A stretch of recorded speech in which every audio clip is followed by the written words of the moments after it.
Welcome to the Cool Fireman Podcast, a virtual firehouse kitchen table with Matt, Adam, Brian, Doug, and Freddie, where they discuss everything that matters in today's fire service.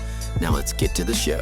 Hey, if you're a grown adult, and especially man, you're a grown man, and you said, man, I never in my pants. You're a liar. Oh, I totally have. Oh, yeah.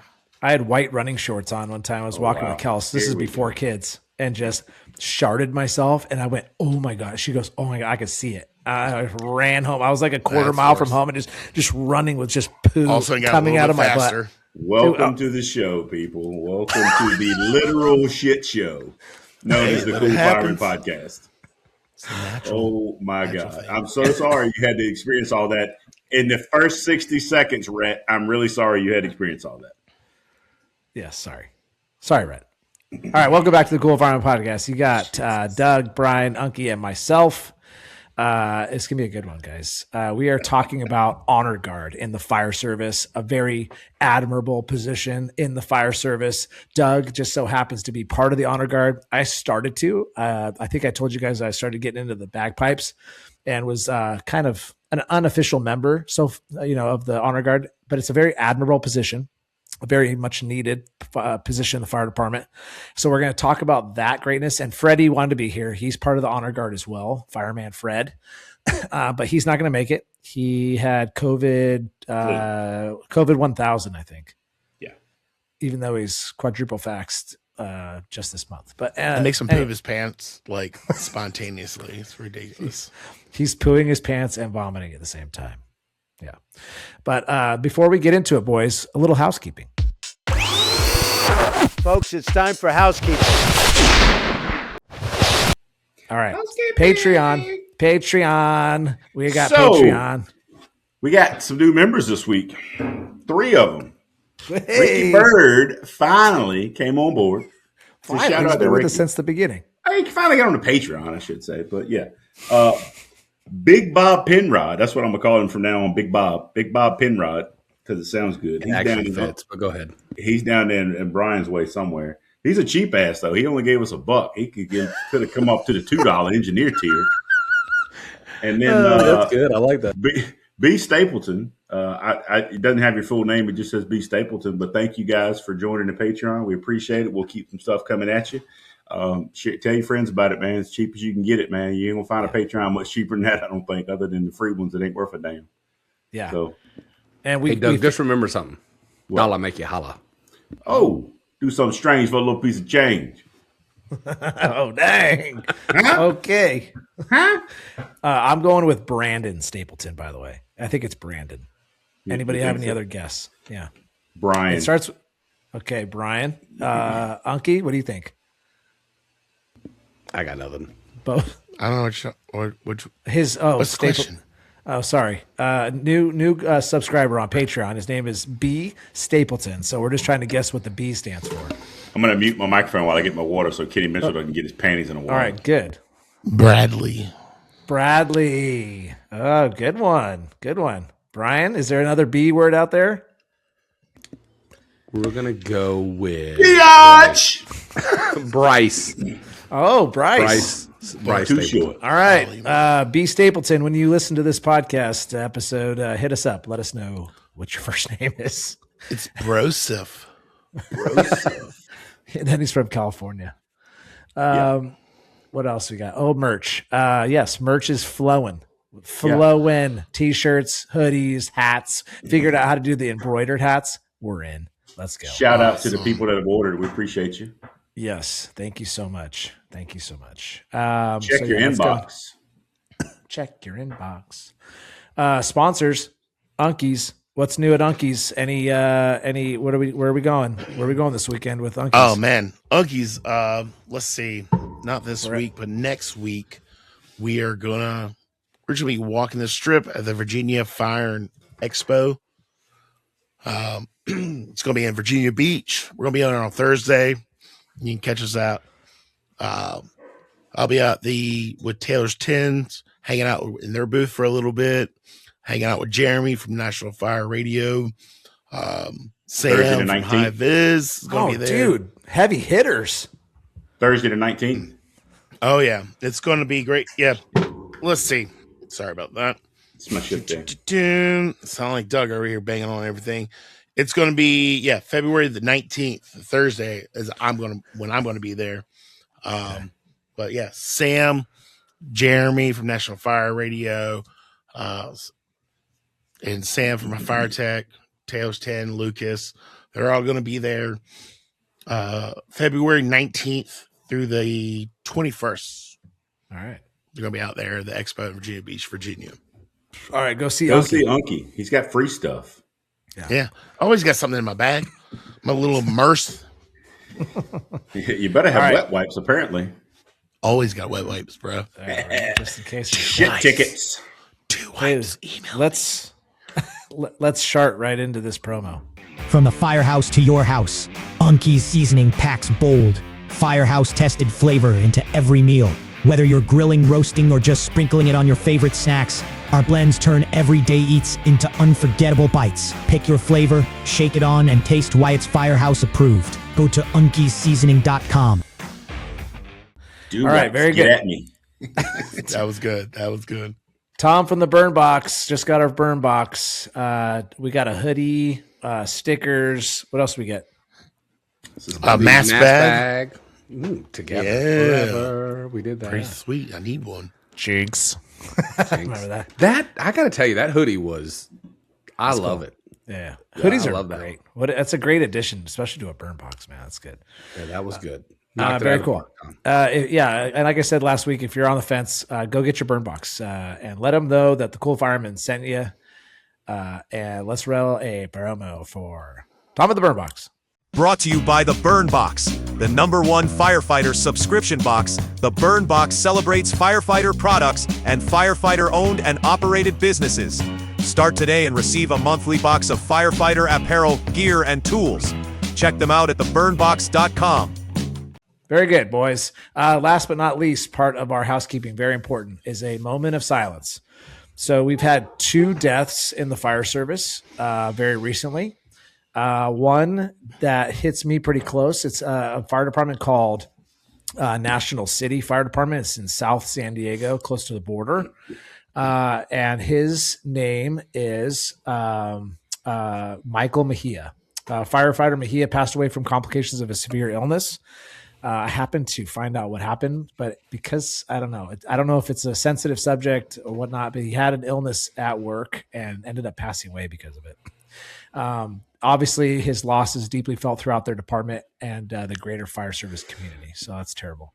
So we're going to do a moment of silence in honor of him and also Howard Bennett, 60 years old, probably getting ready to retire here pretty gosh darn soon. Howard Bennett, firefighter Howard Bennett, fell into the icy Delaware River while inspecting a fireboat at Wiggins Park Marina last Thursday. So I think that was not this past Thursday. I think it was the Thursday before that. I don't remember. But he ended up passing away just checking out their rig or their boat. Yep. My God. Terrible. Yeah.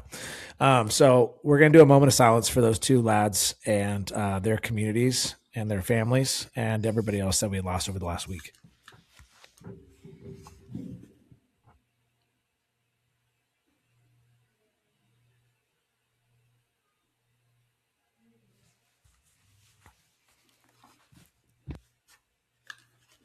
All right. Well said. Well said. Amen. Hey, but seriously, dude wipes. Get at us. Oh, dude wipes. Hey, we'll sponsor the old Cool Fireman podcast. Send out a cold email about that. How many dude wipes get used in the fire service? Come on now. Oh gosh, dude! Every single fireman on wildland fires has dude wipes in their back pocket. I'm putting them on the email list. We're calling them. Let's go. Yeah. All right. I know a guy. I'll make some emails. Sweet. I like it. That's a good segue, Brian, into our main topic. Well teed up. Well teed. Honor Guard. Douglas, you are currently on Honor Guard. So I thought about this idea. The Honor Guard is very cool. It's prestigious. It's honorable. It's very important and very needed in the fire service. And it's just it's a lot of time that you guys put in on, it's like almost, it's on your own time, right? For the most part, or how does that work? So I don't even know how to start this off. How did you get into honor guard? First of all, I have a brief military history, and in my correctional career, I was on the honor guard there. And when I got in the fire service, after I got my feet settled and everything, a couple of years in, I guess he was a lieutenant at the time, opened up the application process, and I was like, you know what, this is something I want to do. I've always done it again, but it means something different, I think, to most people in the fire service. It will go down to me as one of, if not the most important things I've done in my career. I'm 6'1", so my height really plays into that a lot. I always looked at the honor guard as 4 tall, strapping men, doing whatever. I saw our honor guard obviously doing it at our graduation, and that's what really spurred it to me. And like I said, once I got settled and got to a point in my career where I had kind of got through all my basic probationary stuff and I had time, I jumped on it. We do not practice per se very much. We don't have the time allocated in our monthly schedule to do that. Any practice we do is typically before the event. We'll show up at least an hour, sometimes 2-3 hours ahead of time, depending on the event, and find a private place to go through our procedures then. But we do get paid for that. We it's part of our career development process. You get career development points for it to advance from firefighter 1 all the way up to firefighter 6. But you also get paid overtime when you're when you're serving at the honor guard, whether it's a minimum of 4 hours, no matter how long you're at each event. But my department is very good about compensating us for that because it is on our free time, and it's I would say it's one of our more frequently used specialty teams. It's not technically a specialty team. Yeah. I mean, we do so much. It's not just funerals. We do so much. We do graduations. We do public events. We do obviously funerals. We do state events. Anything that's going on at the Capitol. Sometimes we'll have an honor guard there. Parade sometimes. Like we do a lot of stuff. Yeah. What's the most unique detail that you've ever done that, like, when you've looked back, you probably said, I'm going to remember that? Not most memorable as in, like, majestic, but, like, most unique that was like, man, I never thought I'd been here in this moment. I'm going to be completely honest and candid here. We had a member pass away. It's been 3, 4, 5 months ago now in a motorcycle accident. And he was of the Muslim faith. So that was a culture shock to everybody in my department. Nobody had ever dealt with a Muslim funeral before, especially with honor guard involvement. Now, some people may have been to a Muslim funeral before, but the Muslim faith and the way they handle things for their burial procedures and everything is so different from what everybody here in the United States is accustomed to. And most people will probably never experience it. So that is something that I will never forget. The amount of detail that had to take place from the very first activation of us to his funeral was just so different for us. It's something I'll never forget. That's an interesting point because you don't really think about that. Like when you have a fireman or whatever you're doing the honor guard for, like whenever they have to come together for it, let's just say it's for a funeral, right? The fireman could be Catholic, he could be Christian, he could be Muslim, he could be whatever. I mean, they might have their certain demands for a funeral according to their culture. I didn't even think about that. So you kind of have to uniform to that. It was complete hands off for typically when it's a funeral thing. We have in our procedures, and I think most departments probably do it, depending on the how do I word this? Depending on the manner of death is what the family is offered as far as services go from the department. But in Sammy's case, it was so different because of what the faith follows versus what we offered. It was such a change for us to not be so involved. We're so much hands-on with a standard funeral, carrying the casket, folding the flag, everything, from A to Z, we're hands on. And in Sammy's case, it was so different and so eye opening to what the family not only wanted, but what the family's faith allowed. It was so different, man. It was a shock. Can I ask like what some of those big differences were? So a lot of it was the physical contact. We weren't allowed to carry him. We weren't allowed to touch him. Females were not allowed to touch him by any means. The Not just all that, but the time frame in which it has to happen. Because I don't want to misspeak here, but I believe it's 48 hours from the time of death the funeral has to take place in the Muslim faith. And you can't do the whole ME. You can't do the whole embalming. They don't do embalming at all. The body gets Same washed. with the Jewish faith. They do 24 hours. Yeah, it was such a quick turn. It's like when the minute we found out that he passed away, when we got kicked into gear, everything had to happen so fast, and it's something we knew nothing about.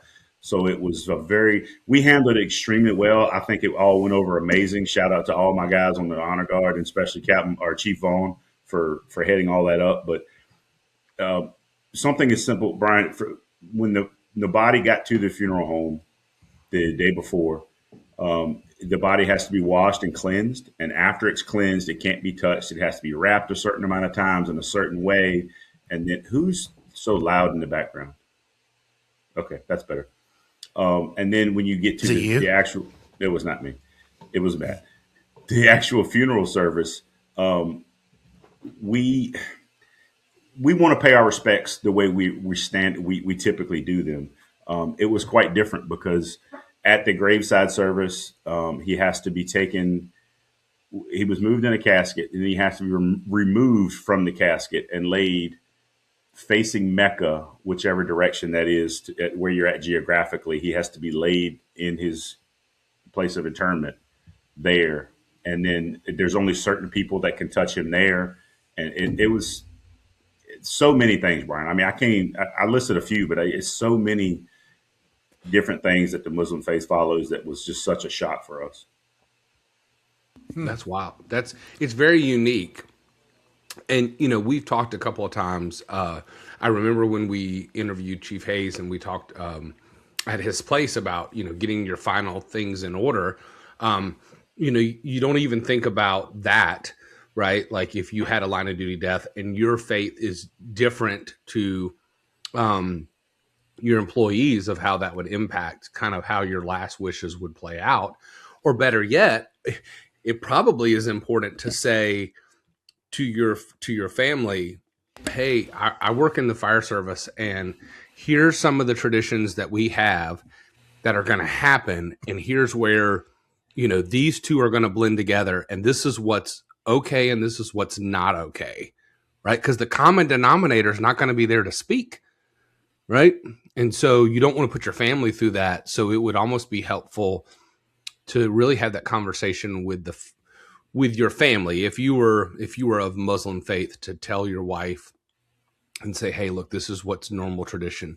Here's what our faith believes. So can you do me a favor and kind of like, explain this? Because it's going to be too traumatic for you later. It's your last wishes of what you want and what's allowed also by your faith. That's got to be, kudos to y'all, like you said, to the chief for kind of managing that. That's wild. So if you're a new guy or girl in the fire service and you want to get into, being on the honor guard, what does that look like? So obviously it's probably a little different for each department, the size and the application. Who knows? Like it could be like a line of people that want to be on the honor guard. I don't know if there's like a wait list. So maybe there's a call to action. Like, how does your department do it? Do you guys have your own? We have I work in a small department. And there's one guy that plays bagpipes who actually taught me how to play bagpipes, but he basically inserted himself into the big county pipes and drums, which is part of their honor guard. And our police department has an honor guard. So we kind of just mesh together and we do that. So that's kind of how our department does it. So I'd be really interested how, different departments do it across the country. So that's kind of a fun call to action for people to, comment on this podcast on whether Spotify or wherever. Just let us know how your department does it. But Doug, like, what did it look like for you when you wanted to do it? Did you just kind of email somebody? Was it easy to get on? Was it hard? Was there a period of time where you're like, hey, I'm in, and they're like, okay, you're in, but you don't get to march with us until you can do X, Y, and Z? Yeah, we cover basic marching and things like that in recruit school. But again, I think he was Lieutenant Vaughn at the time. He may not even been the team head at that point. But anyway, they sent out a solicitation email, and I responded. Obviously, you have to get permission from your supervisor, your battalion chief, and all that, saying that you're a credible employee, you're not a dirtbag, and you don't have discipline issues and all that kind of stuff.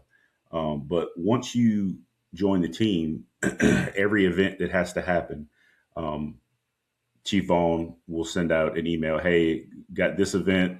These are the details. I need this many.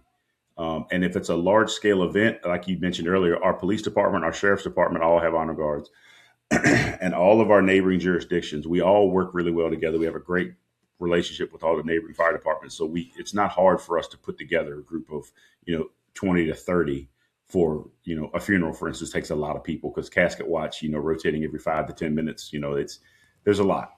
But as far as events, no. My first event, I think, was a recruit school graduation.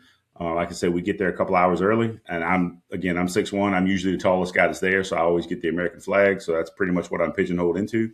So I've gotten really good at that. But again, the military background really helped with the marching and the drill and ceremonies part of it. Every year we try to send several people to the National Honor Guard Academy. That's most departments will probably do that if they've got the funds for it. But every year we try to open that up to a few people. I have yet to be able to go just because of scheduling conflicts. I've just not been able to go when they offered it.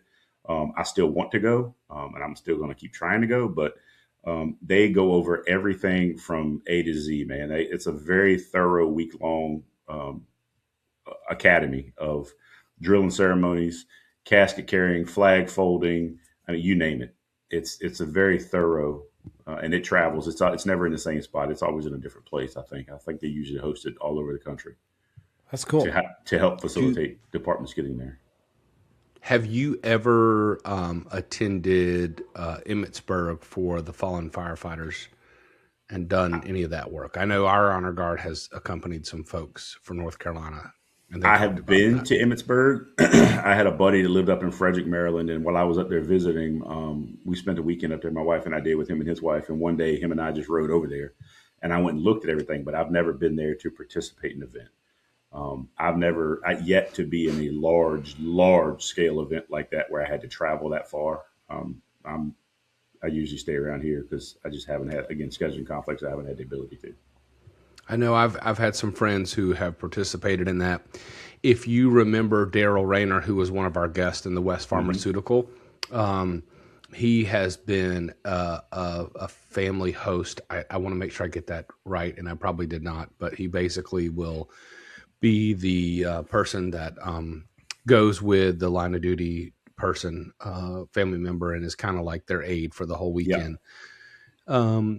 It takes a special person to be able to do that kind of work. And the honor guard details, I know a very good friend of mine, he has played, taps. That's what he does as part of the honor guard detail. That's what his role was.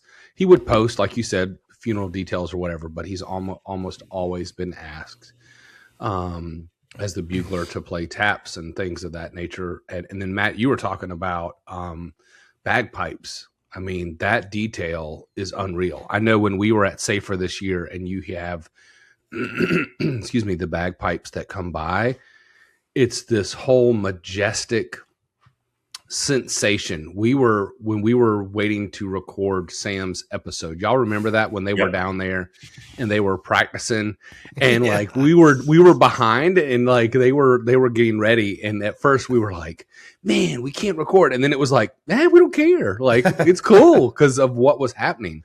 You just take it in, and all of a sudden, man, like bagpipes just make everything okay, right?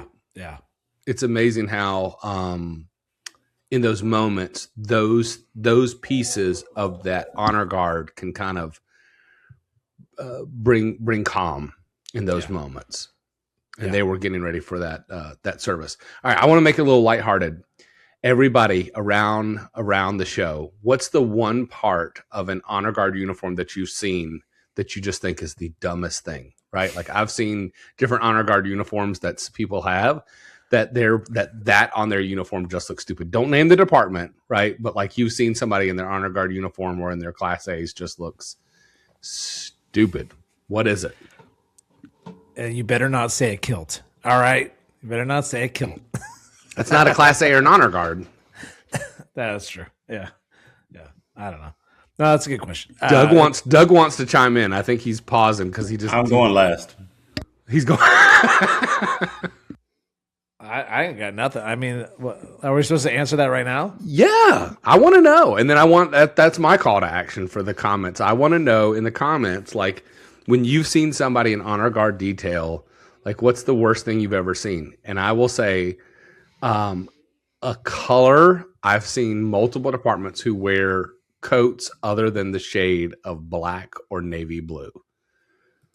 Like, so just imagine these rainbow. I've seen several different ones that are like different colors.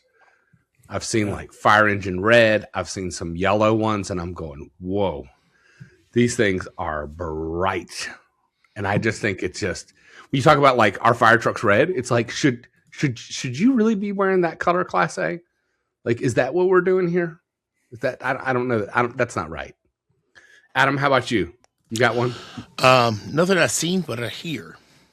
All right. I was at a station opening a while back, and this gentleman, apparently he was part of the Marine Corps. All right. That is my favorite branch. A lot of friends, they're part of the Marine Corps. But he was giving, I don't know whether the orders, turn left, blah, blah, blah. His cadence. Yeah, the cadence. I'm like, this is not the Marine Corps, And but that's the way the Marine Corps does cadence. Oh, yeah. Exactly. They sound like but you're not, you're a civilian and you're a firefighter. And I think that, I'll say the word, I think it's stupid. When you're in the civilian world, these people don't understand it. I come from the DOD side, so I see it. And if you do it on base, that is just the way you do business. But when you're outside, you don't have to go,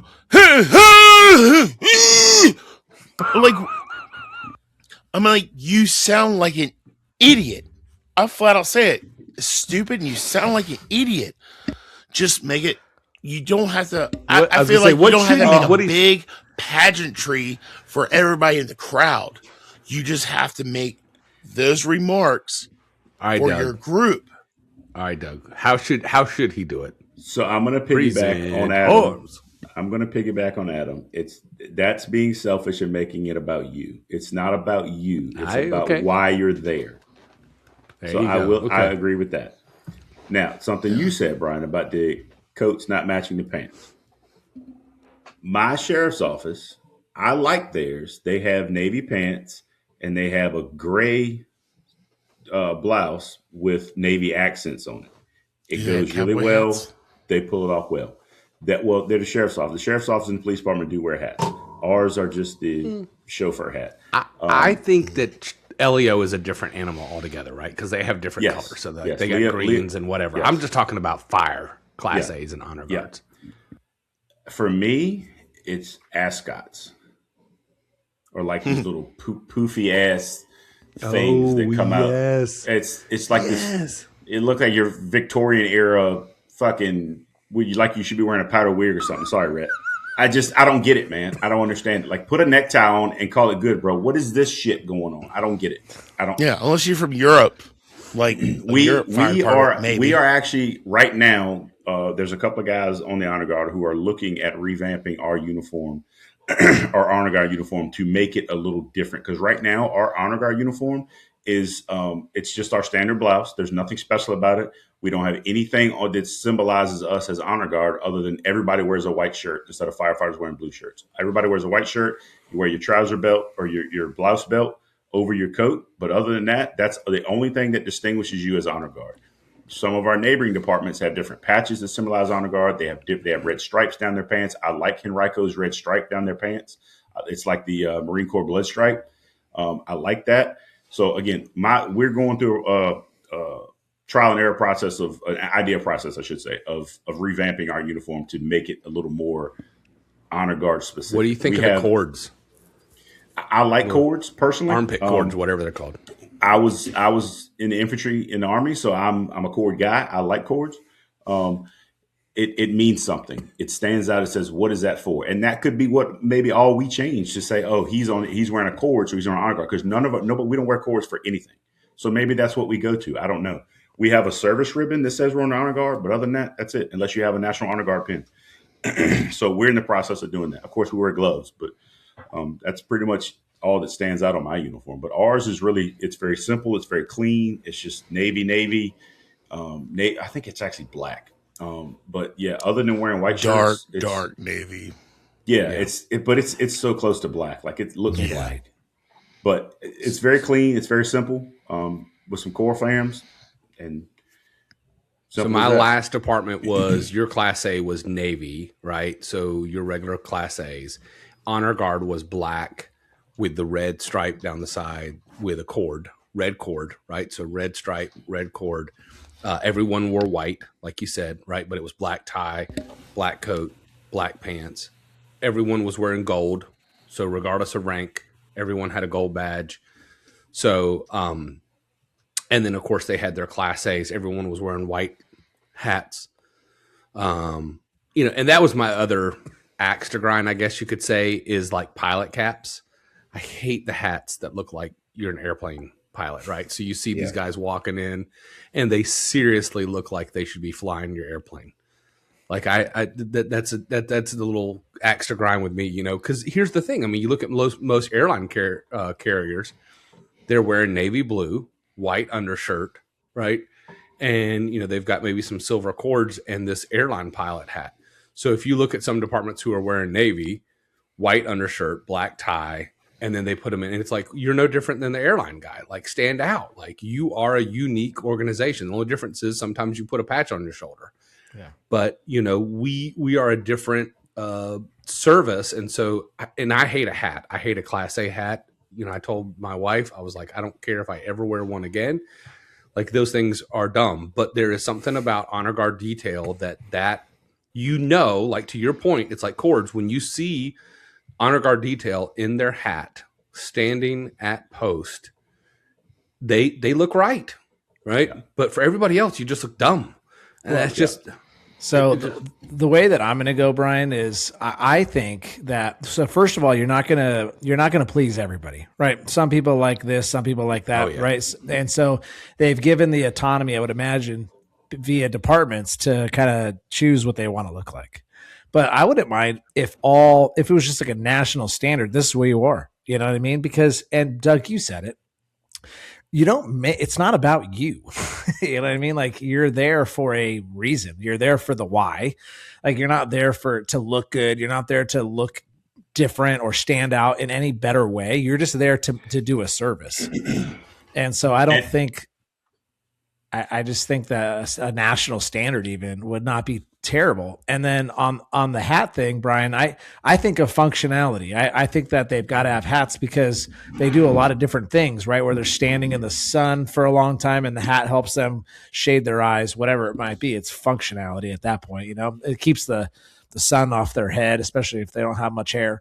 And so I see it as functionality when it comes to that stuff. But I could see like there's different looks that kind of look kind of funny, but. Back to Adam's point about the guy yelling cadence. You shouldn't be heard. To me, the honor guard is about the professionalism and the tactfulness and the execution to where that needs to be as silent as possible to show how good you are at doing what you do.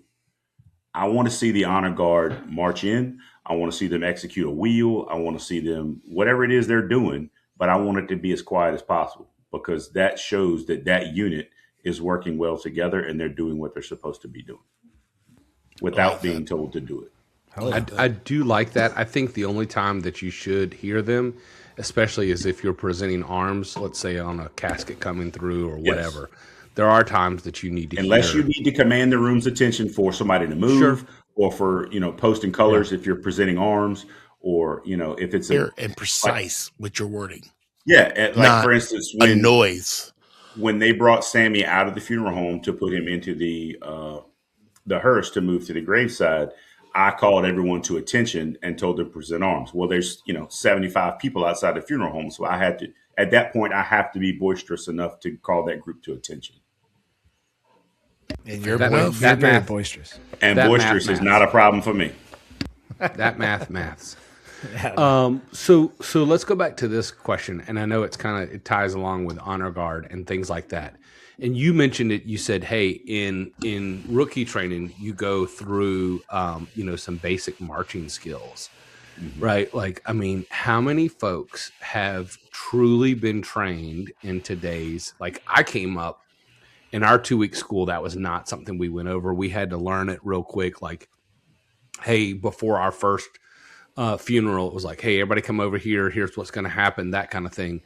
Because again, we didn't have like a true fire academy. This is geographically, right? I'm just speaking to this. A lot of us were volunteers who were going to school nights and weekends to get our stuff. And then we got hired on and then we went through kind of this little 2-week training. That's how we started 20 something years ago in rural North Carolina. We didn't have a structured academy, right? We were shown the way of that particular station. So when we had that first funeral, it was like, oh, no, this is what we're going to do. In fact, that was really even before our true fire department honor guard was established. It was because of that funeral, honestly, that our honor guard was established because of those things. So, how many of us went through that kind of training that you're talking about? Matt, did you have some kind of formalized, hey, this is how you march kind of thing? Or was it like... No way. No, I didn't do it. Zero. Yeah. I mean, I went through the basic fire academy and we did some marching. There was one guy that was a military guy. So, left, lefty, right, left. But that was like, he did that every time, up in the morning to the rising sun. Then we start singing, we dance and whatever. I'm not dancing. Your mom was home when you left. Your dad was home when you left. Yeah. Your dog was home when you left. I love the Marine Corps. Unkie hears it all the time. Yeah, right. Yeah, that's true. No, but I didn't learn any of that. I mean, we learned how to march basic stuff. I mean, like in the fire academy for the graduation and stuff, they're like, all right, you can't look like idiots, in front of everybody. Like, learn how to march left. It's not that hard, company halt, done. But that's it. I would imagine that if I was to get into honor guard here, it would be like what you said, Doug, that rotating academy. They'd probably send you to that and they're going to make sure, going to vet that you know what the heck you're doing before you go out, and be in front of a fallen firefighter memorial, whether it's local or national or whatever. But, like our honor guard for Orange County goes out to Colorado Springs and does the IAFF Fallen Memorial. Yeah, and they guys out there a couple years ago. They have a blast. Like the guy. We put one of my crew members' dad's name out there. So we put some folks out there. It was awesome. Nice. Yeah. I mean, the guy that taught me how to play bagpipes has been out there a few times. And, it's just the camaraderie out there is insane. Yeah. You get out there, there's like 300 bagpipes playing Amazing Grace at the same time. Dude, I've been in a circle of just like 8 of us playing Amazing Grace, and I got the chills while I was playing it. I can't imagine the vibration of music of 300 bagpipes just playing Amazing Grace or whatever tune it is. It's unbelievable. Bagpipes is an unbelievable instrument. It's unbelievably hard. Just for me, I'm not a musically inclined person, but I spent about 2 or 3 years, my first year on the chanter, then I got the bags and learned how to read music and the whole deal. It was a lot of fun. It's so much work, dude. Bagpipes, there's wood reeds that if you're playing at altitude or you're playing at somewhere that's humid versus dry, I mean, bagpipes are no joke. Those wood reeds, I mean, you pull them out, you lick them to get them warmed up. It's crazy. The amount of tuning, even after one tune, they could play Amazing Grace and then have to retune because it's just that, finicky of an instrument. It's crazy, but it's super fun. It's super fun. It's a great, admirable thing to do in the fire service. Unkie, I was going to ask you that of in your line, the DoD side, if you wanted to do be a part of the honor guard, is that something that you could do as a firefighter? Do you have to be in the military? Like, what does that look like on the DoD side? On the DoD side, I can speak for my local department. Sure. A lot of guys that are in it do have a military background. One of the guys, firemen?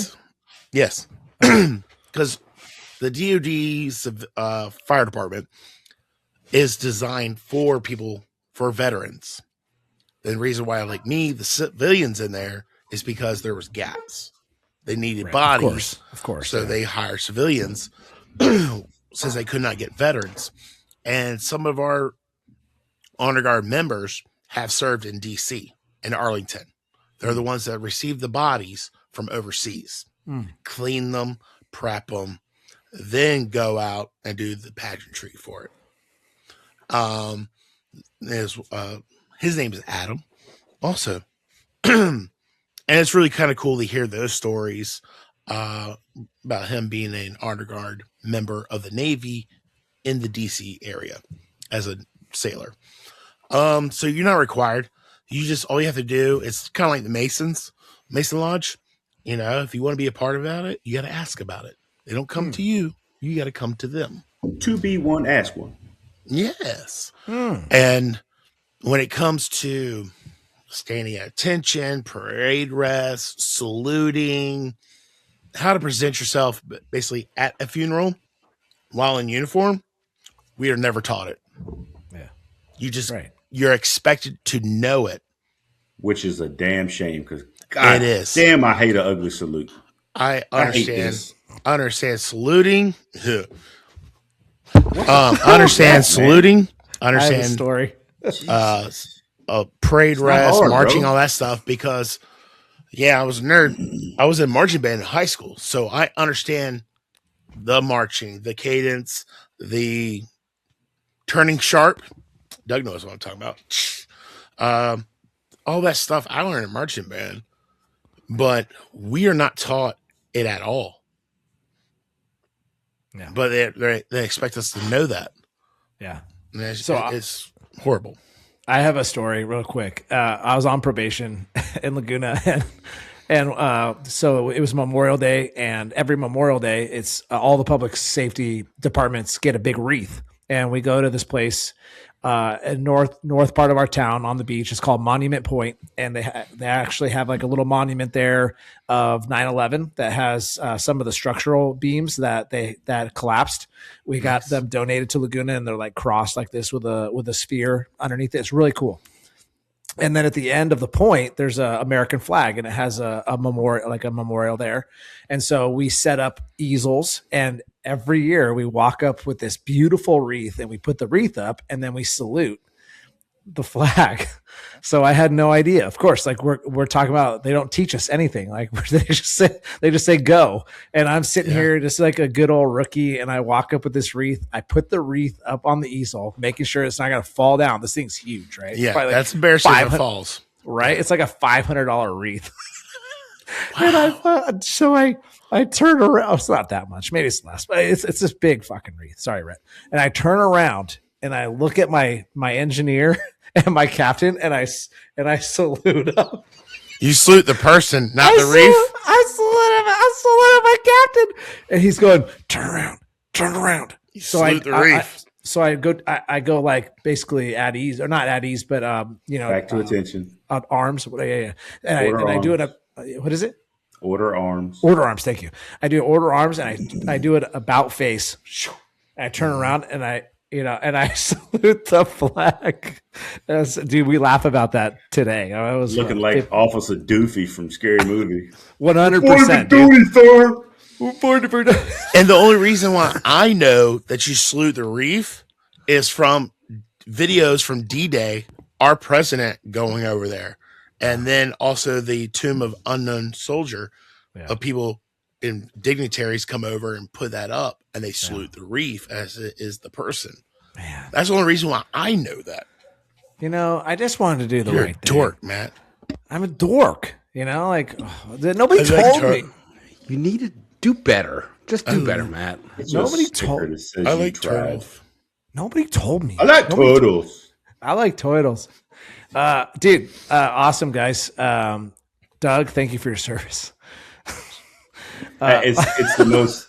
It is the most humbling and prideful thing I may ever do in the fire service. Good. Let's not leave. I got a little trivia question to ask Brian. I want to ask Matt. Want Matt to answer, then Brian. Doug knows the hold answer. on. Before we do that, okay. I want Doug, if somebody is interested in starting their own, do you have some way that they could start their own, a resource, a guide? Is there a website? Yeah, we can work that out. All right. So message us, thecoolfireman@gmail.com, and Doug will hook you up. There you go. All right. Boom. Go ahead. Sure. I wouldn't leave them hanging, man. We're here for the people. What's your trivia question, Unkie?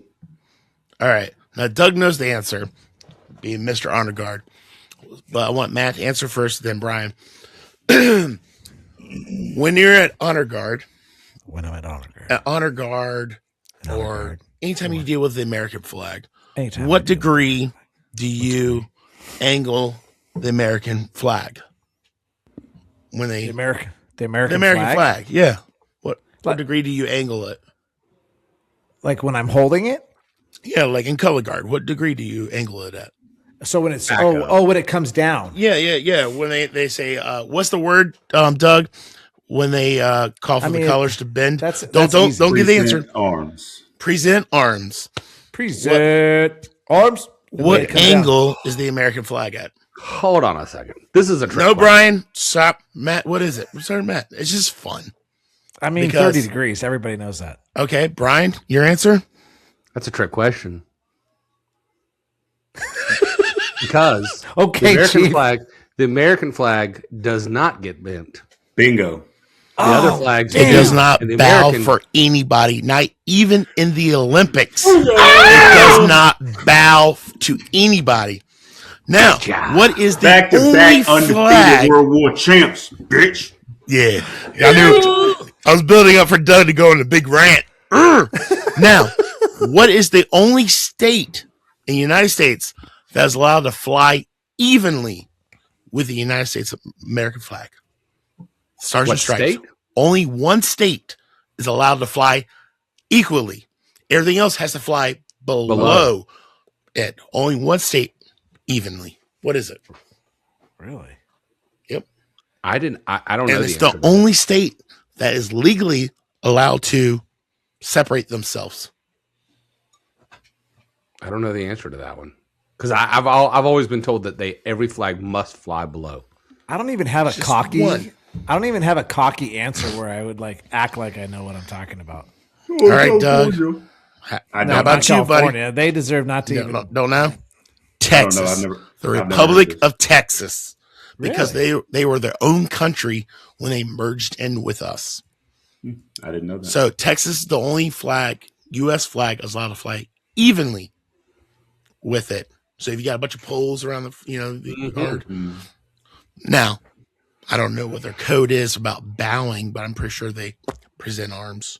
Texas, I would think so. But they're the only ones allowed to secede from the Union because it's part of their terms and agreement. Our flag will not fly lower than anybody else's, and if we don't like this, we're out of here. Really? Yep. I gotta say, I learned something today. I think I see a new segment coming. We have a trivia segment. I think someone asked the average Joe, and I tell you what, it's the one way to get Adam talking. Hey, that's fair. I love random and useless facts. Do you guys? We watch Jeopardy at work. That's kind of a thing. It's like our culture. We love Too watching hard. Jeopardy. We'll watch David Muir, World News at 6:30, and then Jeopardy comes on at 7:00 for us. Raise your hand if you're Inside Edition. Do you watch Inside Edition at lunch? Is that even still on? That's from like Yes. 1980. Raise your hand if you still get a Reader Inside- Digest subscription. There's no way that they have Inside Edition, new episodes of Inside Edition. Yes. Buddy, Comes I'm on every day at entertainment lunch. tonight.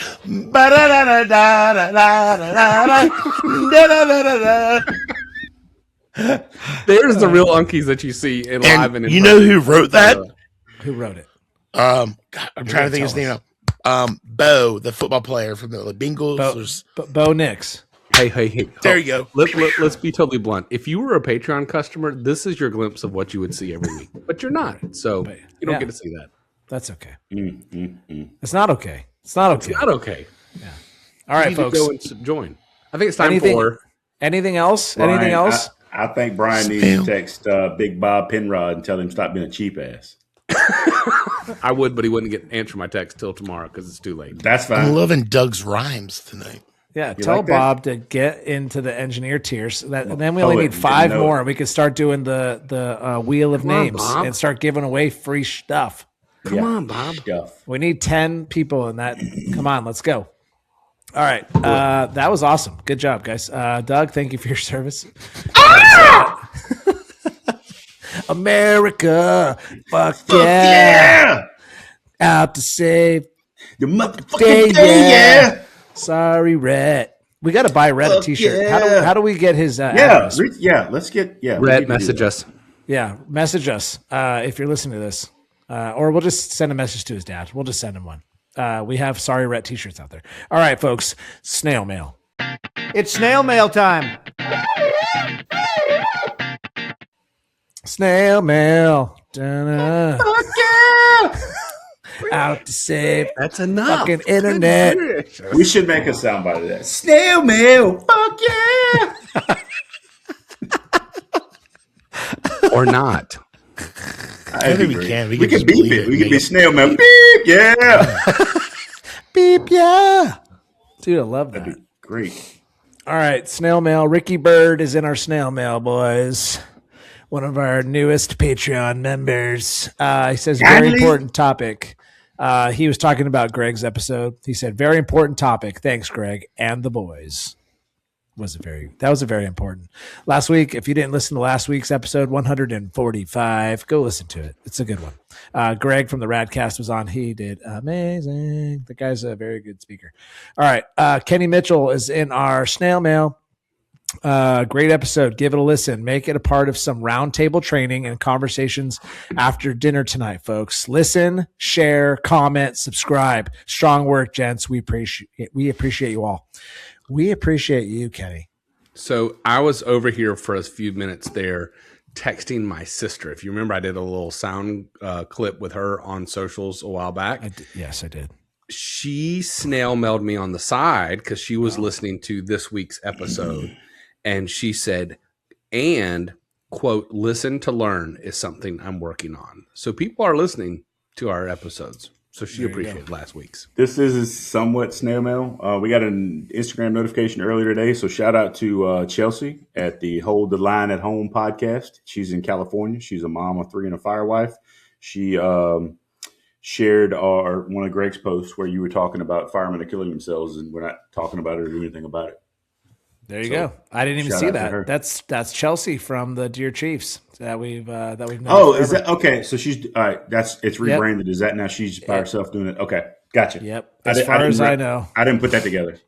Yeah, Chelsea, and then Audra's doing something else, I think. So, yeah, Okay, I those didn't put ladies that are together. doing fantastic work in the fire service as fire service wives. Go follow Fantastic them. work. Great work. Fantastic. Audra, Chelsea, great. Gotta One last have the thing. ladies at home. Someone said it was on a clip on Instagram about Greg's episode. Mental health is very important. I've been in the fire service since 2011. I've also been admitted to a psych facility. I was there because I let everything build up. Thank you for saying that you were admitted and owning that. Thank you. It's amazing. And that's all we're talking about, guys. Gosh darn. That's unbelievable. It's okay to not be okay. We say it all the time. Kenny preaches that to he's blue in the face. It's okay to not be okay. It's not okay to stay not okay. Right. Speak up. Speak out. We're here. You got lots of resources. We're here I'm for going to you. give you a little throwback here. Ditch your bricks. Oh, ditch your bricks. We were going to make a t-shirt of that. Remember that? I still have those logos. Maybe we'll do that. Ditch your bricks. Your backpack can only carry so many bricks, man. You got to ditch some of them as you go. Yeah. So triple shout out to Kenny Mitchell. Go check out OYT. There's a little plug for you, Ken. OYT. We love you. We're gonna get Kenny on the podcast. We'll talk about mental health and what he's doing in the space on the East Coast. What he's talking about at conferences. We just absolutely love that guy. Just got a audio message from that guy about 6 minutes long. I listened to it 3 times just so it could be 18 minutes long. Yep, it's amazing. So I sent him the whole time. I'm chuckling over here because of that, and my sister's still texting me. And God flipping tables. I just did a standing ovation. Preach. You got to go back and listen to last week. Right. She's listening right now. I'm like, will you stop texting me? I'm trying to record an episode. Oh, our listeners are committed, and they love our shows. Hey. That warms my heart. But hey, on a serious note, dude wipes, get at us. Seriously, a bunch of dudes that wipe, frequently. Yeah, I'll hit them up, and I'll use Matt as an example as a wildlife urban firefighter. We poop in the woods. Yeah, Adam had to go do it again because it was starting to dry and itch. That's where he went. Well, I pooped. At least when it dries. Pooped myself at the beginning of the podcast. Before it, I was about to pee myself, so I had to go.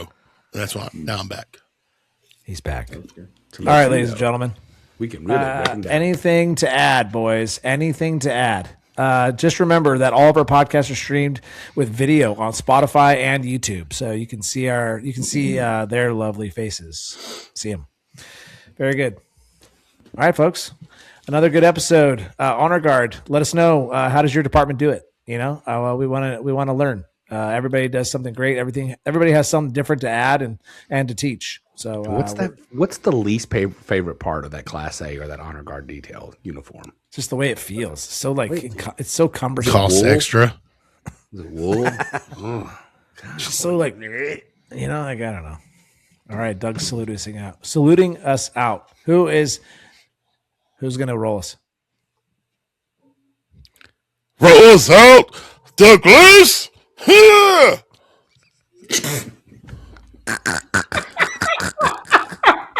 Roll it, Gigi. Before you leave, hit that subscribe button, turn on notifications, and give these firemen a huge thumbs up. Also, make sure you check out thecoolfireman.com for more. Thanks!